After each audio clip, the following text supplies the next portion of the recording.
yar waraysigan ila daawo akoonkaaga maxaa kugu jira maanta milyaneer bay dadka dhan kugu wacaya akoon ma lihano aniga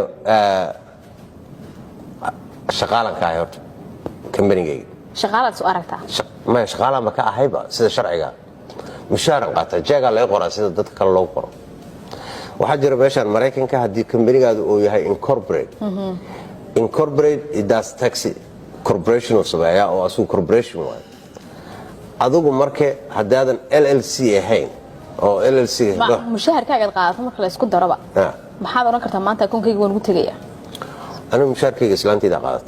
ما بقى أكيد بقى. ما بقاتم. وحياة عن كذا جعفر صدام ويان. شيء جيجا. أي. مقاحي فردق يا وحاس قدام والجوها يا يلا والجوها. واقع جعفر صدام. كم بنيجو وحويه هدي والعق فايدو. then أنا يجو حرنت هاي إن العق تاقاته